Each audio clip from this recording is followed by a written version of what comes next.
In Holyoke, Massachusetts, doing one of our explanations of the mills of Holyoke.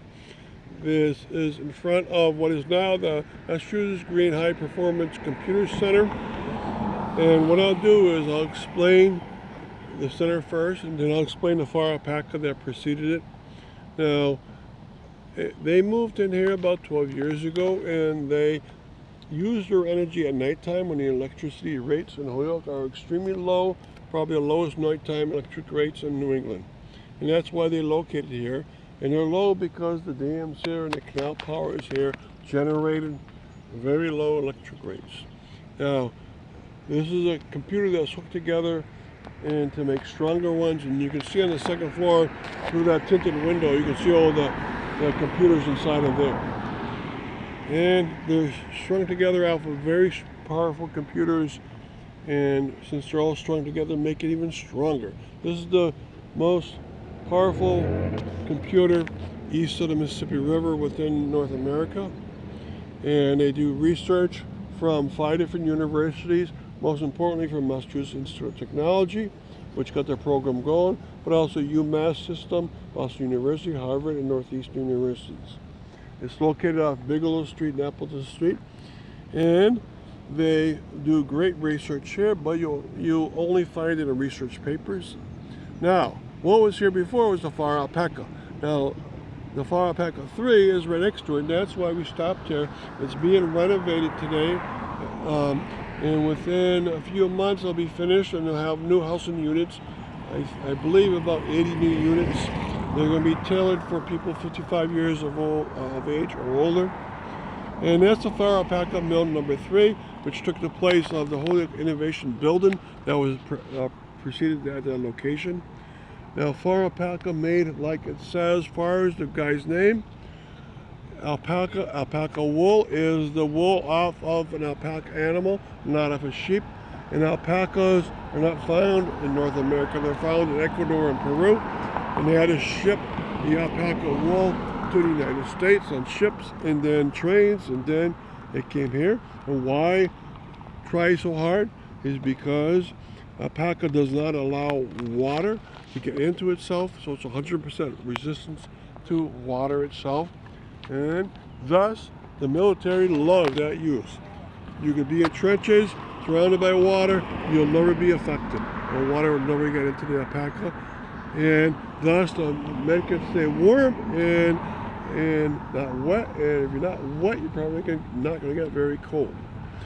Now, at this location in 1873, Herbert Farr located his mill, and he located it here in this spot, and then also a little bit to the left. So he's right up against the canal. He used canal power, and his power station is still in there. It's still functional as part of the Holyoke Canal system. It's hard to see from this place, but it's there. And one of the power wheels that his mill used was in position, and it's still up there. They're showing it off. And the water goes through a tunnel here, drop down onto the turbines, and be released onto the second level canal. Now, Farr Alpaca Mill number 2, that's located on Franklin Street and Jackson Street, and those mills are long gone.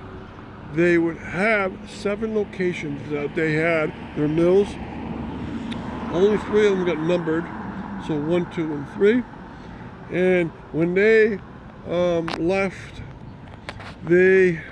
a big hole in Holyoke because they hired the most people of any company ever in Holyoke. They would employ 4,000 people in any given week. That's incredible. But they had 7 sites and 3 enormous mills, and you still get to see one of their mills. It's simply enormous. It's the length of a city block itself. So the renovations there are going to be quite extensive, and they're going to make a brand new social hall that connects to all these residences, and that's going to go up towards the west. So we're going to spin around twice, once while my voice, to show you this whole area.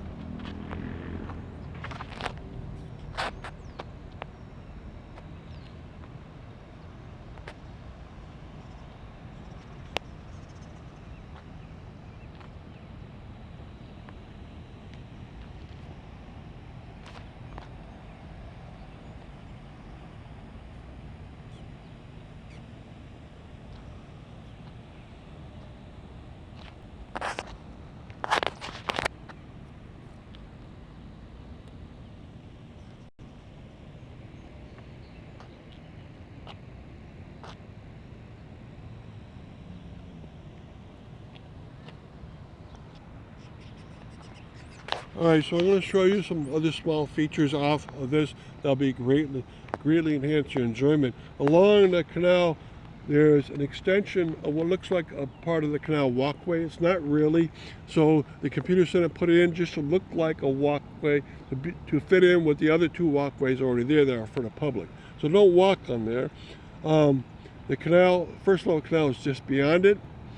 The Farr Alpaca 3 does not use canal power, but the 1 and the 2 did. And the other things to point out, I already pointed out the turbine. You might want to walk in there on that sidewalk, but don't go any further now because it's private property. You can read their board that explains not only the wheel, but also the turbine center. If you like geese a lot, the main geese hang out for Holyoke is right down here also. Right now, it's in a neighborhood that's changing greatly. You see the steam building in front of us now. That building houses maturity for this year, which is Lighthouse Holyoke, but they're moving. And the next building along is the Cubit, which houses the Holyoke Community College MGM Culinary Arts program. Behind that is, and through the trees, is one extremely large exposed race, which is a tunnel that holds water. It's one of only 2 penstocks in Holyoke, and to get to it, you kind of have to go on the first canal's brick walkway, and then after 100 yards, look down towards the right. Now across from us is the Merrick 3. They might want to rehab it someday. They try to get people to do it, but the parking lot in front of it was where the Merrick 2 was, and they're going to fix up this parking lot. Not very easy because the Merrick had tunnels below it. They're going to have to collapse those and fill them in. And then distance is Holyoke City Hall. And then back to the Farr Alpaca 3 and check out its development over the next few months because they're going to finish it up real quick. Thank you very much.